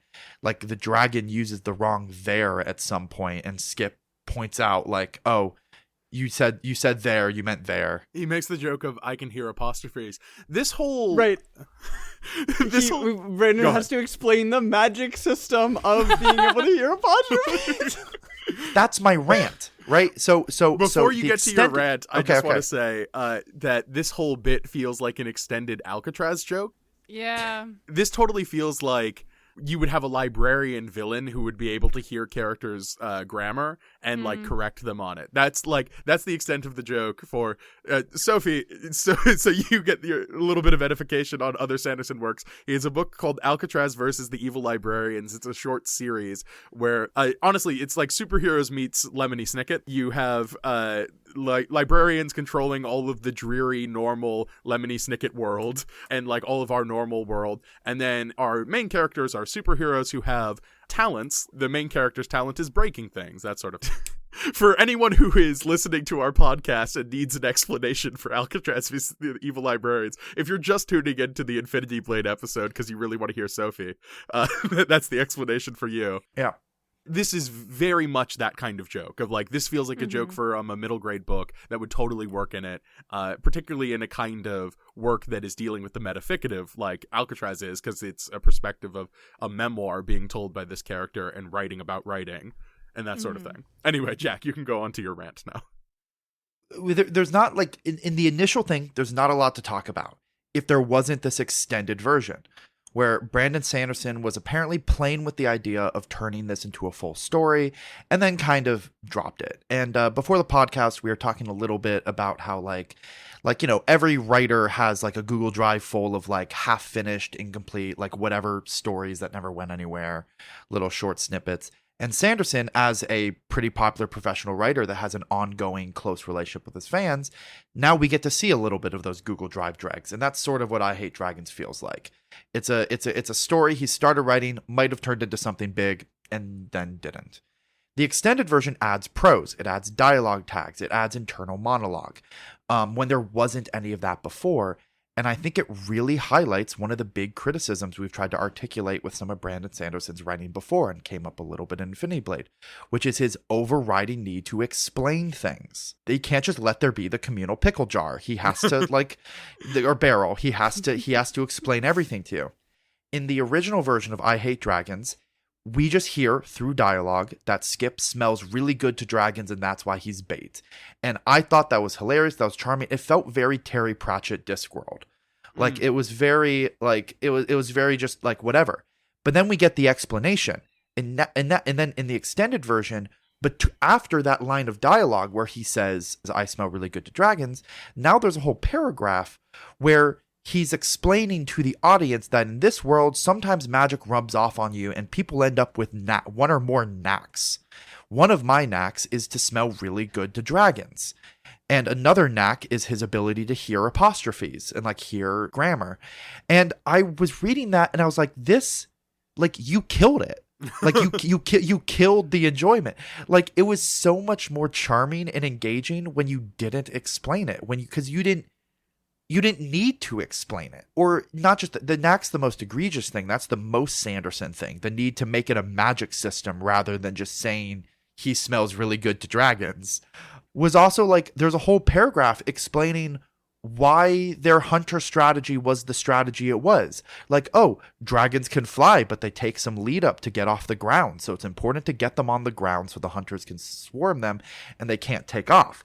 Or even explaining why the dragon landed on a perch nearby, because that gives it enough lead up to fly away if any hunters attack. You didn't need to tell us these things. Everything that got explained were things when I read the version that didn't have them, I didn't feel were lacking in explanation.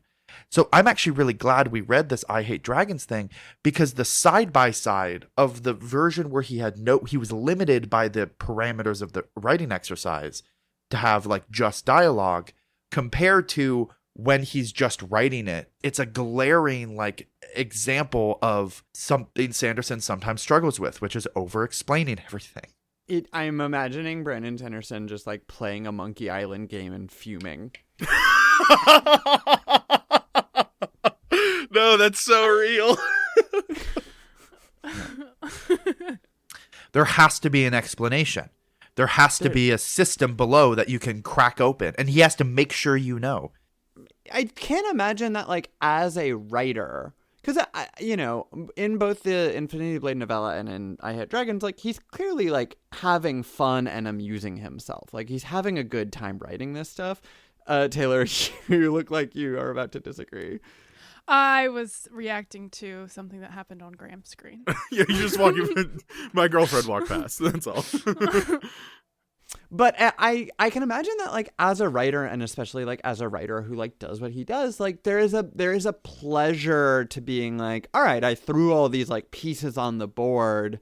Now, how do I kind of like make them fit together in a way that is like interesting and satisfying? I'm thinking of like Misery, the Stephen King book, where the, you know, writer character is being forced to write a new romance novel by his captor Annie Wilkes, who is like won't accept just anything he gives her. It like has to work dramatically. It has to like the cliffhangers need to like make sense, and the way that he gets, the characters get out of the cliffhangers have to make sense.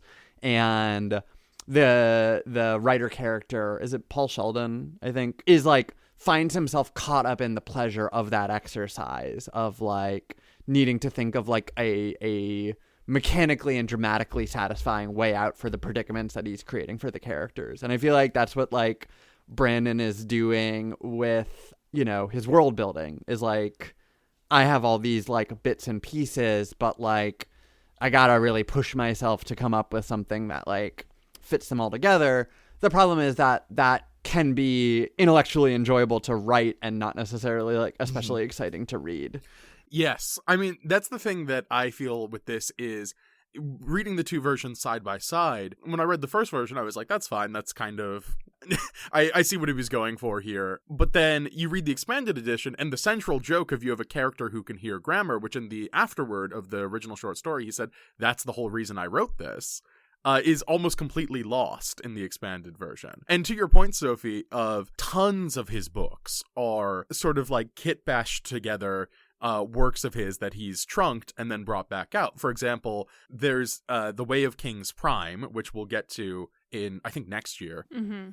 But The Way of Kings Prime, that book has some character names that resemble the original and some plot points that do. But the main thing that we all really liked, the Shattered Plains, isn't in that version of the book. That actually shows up in Dragonsteel Prime, which is a completely different book. So the fact that he's taking all these things that he's like, oh, actually, I have a solve for this plot. It's this thing I was using in another book, and I'll just work it around it, is very, very Sanderson. And to your point, it's sometimes like, I'm sure he's having a great time, but sometimes it's annoying to read. It's the pickle barrel thing again. Like, world building is fun. That doesn't mean you need to put in front. Like, for example, Graham's girlfriend and I just the other day had a huge conversation where we were working out the specifics of the mail and courier system in my D&D setting, and like their traditions and their rates, like their rates of work, and like what costs. We spent so much time going over that, and it was so much fun. It's not going to come up in game, guys. You got your D&D characters aren't going to see this. Like, Never. It was just fun to talk about. Yeah, I feel like the genre stuff that I really like feels like it sort of like builds that scaffolding in the kind of conceptualization, and then like pairs it back to as little as possible, so that there is this sense of some kind of like undergirding to things, but like the minimum viable amount of it actually sort of shows up in the work itself, and kind of like is or else like a writer clearly like has questions that they don't know the answer to that kind of like sit at the heart of what they're doing. There's a little bit of, I wonder how much of this is also something that he's going to learn to be better about as we go later books, because referencing the lectures I was listening to as well again, this is the I think I want to say number 7, but it's the one where he talks about like culture and world building. He talks about this whole process called the hollow iceberg, where it's like you want to paint this, like you were saying, you want to paint this suggestion of there being a bigger, more complex world out there. But like only the stuff that's directly related to the story is the stuff you need to like actually build out in like all this detail. And he says that stuff, and it's like, okay, that sounds like solid writing advice. Why didn't you do it? Which, I mean, maybe he does. Maybe I'm not giving enough credit, because these are writing lectures he's giving in February or March of 2025, and we're talking about, and right now the books we're on are from 2011, 14 years ago. So like he could have learned. He could be speaking from mistakes, like lessons he learned from mistakes. But yeah, absolutely. And also another work that's doing this sort of thing is I have it on the brain just because I'm about to start my rewatch in 2 days, going up for season 2 of Andor. That is another work where I trust that the team has an idea there of how much everything is going on of, like, for example, there's a great article that I'll put in the show notes where Tony Gilroy is describing, like, it's difficult to put something in the world of Star Wars in a visual medium, because now you have to think about what does a bodega look like on Coruscant, for example, where you now have to go and it's like, okay, shit, what kind of products does a bodega sell on Coruscant? All of that sort of thing. And now, granted, there's never a bodega in season 1 of Andor, and maybe there is in season 2, and if there is, I will be so excited and I'll be pausing and watching all of that little shit, just to see all the little detail, weird little freak that runs it or whatever. Because of the medium that Sanderson is in, and because he is now successful and popular, he doesn't have to edit around this sort of thing and can just leave the whole thing in there. Whereas, like, previous publishing, I mean, not to take this to an extremely broad point, but let's talk about word processors for a second, and how the fact that since it's easier to write on a word processor, stories have gotten longer over time. Now, granted, there's also market demand for that. People are looking for longer stories, but when you used to publish to an actual journal, the amount that you wrote literally cost money, because you were typing on a typewriter or you were writing by hand and you were paying for the ink and that sort of thing. Or there used to be, like, very, very hard limits on what people were looking for in terms of short story writing. And, like, there still is in that world. I'm sure, Sophie, you can attest to that, of, like, you can only submit stories of a certain length for certain projects. But the fact that once you are established, you become uneditable. You now have the impulse to leave everything in there.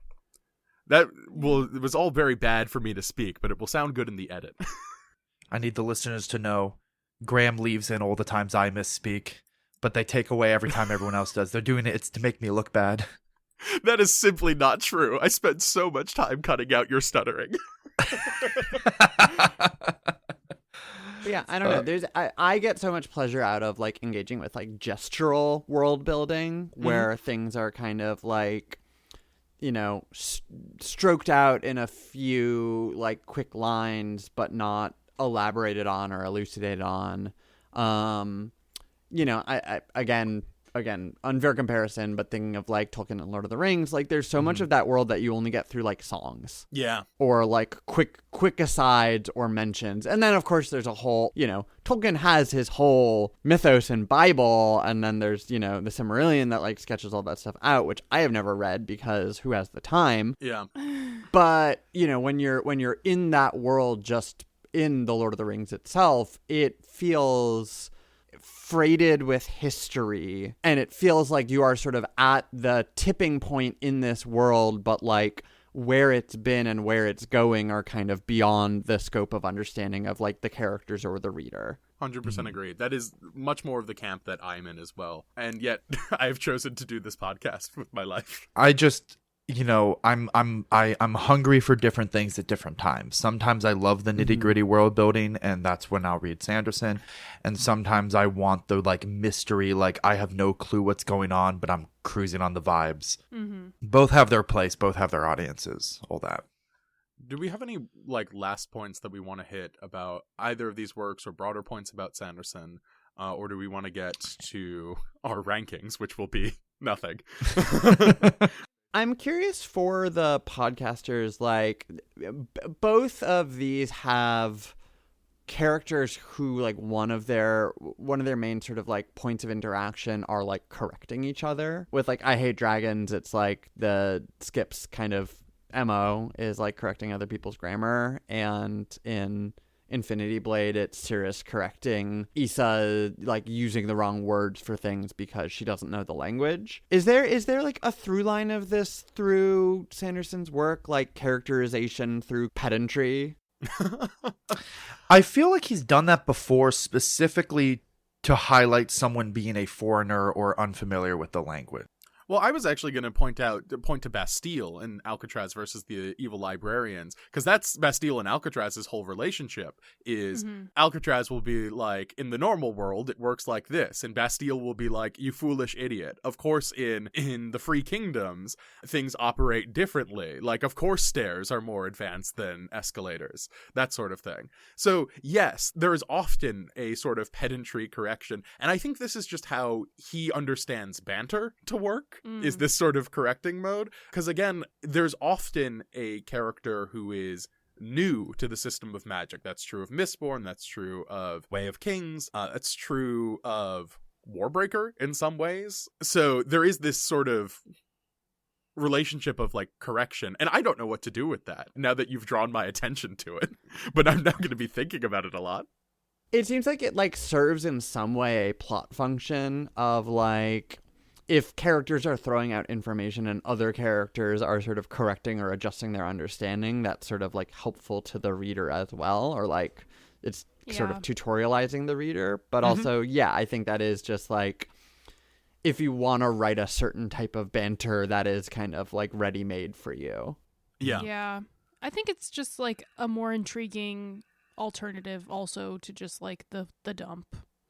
The info dump. It's a way of getting around the info dump. But I am looking forward to, the more we do this, the more I'm, because one of the things that drew me to the idea of this podcast to begin with was when I was listening to the Just King Things podcast, them talking about like Stephen King archetypal characters, like characters that you see come up repeatedly. Just, you know, with new names and context.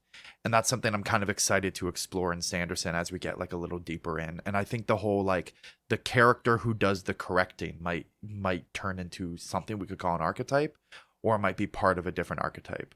Like, for example, I'm excited really, like when I was talking about like, you know, characters, like I was kind of reading, like I feel like I'm reading another character from another book.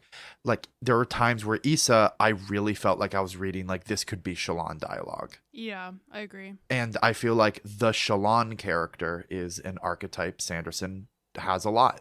Yeah, not to just do that boss baby tweet with Mistborn, but like I saw a lot of Mistborn in the Infinity Blade novella. Where like we get into the God King's perspective and you're like, oh, it's a Lord Ruler. This is like a regular guy who his access to knowledge and like technology are what allow him to sort of like maintain dominance in this world. But also he's been like doing this forever and is kind of tired of it. And is like, you know, as human and petty as anyone else. There's a lot of sort of recombinant elements from Mistborn showing up in the Infinity Blade novella. Are we even ranking? Because I thought we don't really rank the short stories. I think we're going to have to, given that we have a year of short stories. The short stories can be their own ranking category. I'm not ranking I Hate Dragons. Plus, I get to do my ranking. I'll rank Infinity Blade, but I will not rank I Hate Dragons because I will not remember it tomorrow. That's fair. Here's what I'll say. I liked our conversation about Infinity Blade more than I liked our conversation about Alcatraz versus the Shattered Lens. The experience of reading it, I don't know. But for that reason, I'm going to put Infinity Blade above Alcatraz versus the Shattered Lens. Well, I do like, I agree about the discussion. I would put Alcatraz first just because I think the reading experience was better, but mostly because it was part of a broader story that I'm enjoying. And as a reminder to the listener, this is just for 2025. This is just 2025. I'm keeping a master book ranking. Oh, sure. I feel like we'll have to do that as its own episode at the end of the show. Yeah. And I think we'll make specific note if any book ends up below Well of Ascension. Because I think that would be worthy of mention. I enjoyed the Infinity Blade novella. For me, the pleasure was mostly just like watching Brandon try to like knit up things like, how is it that when your character respawns, it has the same sword and armor as the last guy if it's 20 years later? And him being like, well, actually, the goblins in the castle retrieve the body, and there's people who come and take the equipment from the body and return it to the village, and just having the continual feeling of like, you didn't need to do all that, man. It's very funny that you did, though. Yeah, right, exactly. Like, actually, the healing ring has a cooldown timer because it rapidly ages you, and you only want to use it so many times. Like, hello, Aloy. I put it below Alcatraz because I thought line by line this book was written pretty shit. Like, I actually do think, like, genuinely, he was cashing that check. Like, did you need money that bad? You clearly don't give a fuck. Like, I don't, like, line by line, I thought it was pretty bad. I thought there's a lot of interesting stuff that it's doing, particularly in the way that Sophie's describing. And also, I liked the Thor's hammer fight scene, and like it's always fun to watch a new Sanderson magic system interact with something. But yeah, it is sort of bizarre in a lot of things that line by line I didn't love as much, but also structurally extremely poor. I mean, we got to like the end of chapter 7 or some shit, or like the end of chapter 6 out of 8, and I was like, you have set up like this entire like Shogun like fight that we're gonna do, like, and like go through the guards, and we're like still like sitting at the fire and like talking about things. Like, actually, I'm so confused. I noticed like, that as like, where is this book going? We've got 20 pages left. Why are you still like talking at a fire? I did feel like I was reading like the setup to like a much longer like fantasy series, and it's like there's 20 pages left. What the fuck is going to happen? You were. I guess I was. To a video game. Well, so much of the book felt like a false promise, because it was like the whole book they were talking about how they were going to go find the maker of secrets, and then like it was like, actually it ends here with the God King popping out of a secret elevator. No, it just, surprise. It just had like a lot of wheel spinning to me, where I was like, can we like get to the end? Like, what is going on? Why are we still here? No. Anyway, my Sanderson rankings are number 1 with a bullet, Mistborn. A book I did not enjoy. And coming in at number 2, it's Infinity Blade : subtitle I don't remember. Awakening. Awakening. Beautiful. And when he does awaken, though, at the end. He does. So who was the it. real title of the movie? He wakes up from the goop. He does wake up from the goop.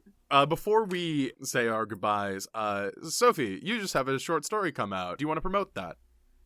Sure. I had a short story called Jan is Important come out in Joyland magazine. You can read it online at joylandpublishing.com, and then it's just right there on the front page.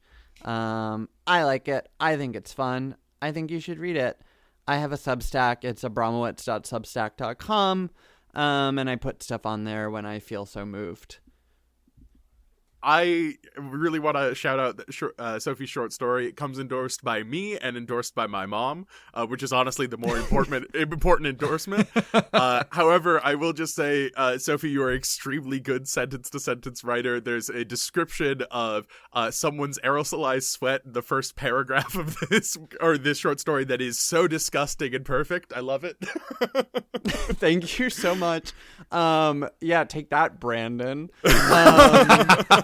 And I do just want to say, this is an audio medium, but I spent the podcast record wearing the scarf that Graham's mother knit for me in one of the like greatest acts of kindness I've ever received. And it's very beautiful and soft. There's the ever-growing Graham's Mom's Scarf Club. Yeah. Absolutely. I mean, she just adopts people and is like, you are now in my child's life and I love you because of this. You will receive a scarf. Thank you again, Sophie, so much for coming on. This was a really fabulous discussion. You brought a lot of stuff that I think made this a really, really good episode. Thank you so much. And, you know, I'm glad that I can sort of take advantage of the hordes of Infinity Blade likers that are going to be flooding into your subscriptions. A game that is no longer legally available. No, I had to disable so many things on my Apple product saying, we do not trust this program that you're trying to install. Like, please don't do this. And I said, I want to. I need to master the art of the perfect parry. I must perfect parry. I must perfect parry. I refuse to learn how to use the dodge buttons on the side of the screen. And hopefully we'll see you back in September for Infinity Blade Redemption. Yeah, I'll be studying the blade between now and then. Wonderful. Thank you so much for having me. This was a total pleasure. Of course. Thank you for coming on. With that, we will see y'all next month for Mistborn Alloy of Law. Until then, grab a book and hit the beach. Grab a book and hit the beach. A Grain of Sanderson is created by Graham Gillman, Taylor Lane, and Jack McLaughlan. I edit and produce the show. Our logo is by our very talented friend Ben Busby. Our theme music is Goodnight Kiss by Too Mellow off the album Midnight Broadcasts. You can find their work at twomellow.net, that's the number 2, MELLO, and Too Mellow Makes at bandcamp.com. If you'd like to support the Beachcombers further, you can do that in the following ways. First, please tell your friends about this podcast. Sharing the pod in a Discord, writing a thoughtful post on social media, or otherwise telling your friends really helps us out. You can also support us by following us on social media. Taylor works very hard on our Instagram. Or by buying a book from our bookshop, of which we see a small cut. Both those links are in the episode description. Questions, critiques, encouragement? Please write us an email at agrainofsanderson@gmail.com. Or join our Discord. A link is available in our show notes. Thank you so much for listening.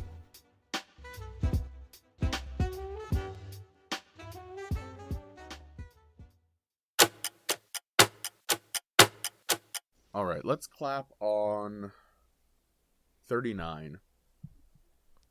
Hello. All right, and we'll clap again on 46. Beautiful. Ooh, double clap. We're getting really professional now. The double clap, I'm realizing, is more important than I thought. Okay. Hello and welcome. Stop mocking me. How dare you? It's not mocking. It's like a audio tick. It feels nice. It's the sleeper agent phrase to turn us into podcasting mode. Okay. So that Invincible season finale, huh? I haven't watched season 3. Oh. Is it any good? It's very mid, and then the last episode, it feels like they put 90% of their animation budget into the last episode. And the last episode is great, but it's like such a sudden jump in quality. It's almost disconcerting. There's It's a lot little bit of how season 1 was. Yeah. There's a lot of this season of a television show could have been a movie recently. Genuinely. Anyway, are we good to get going?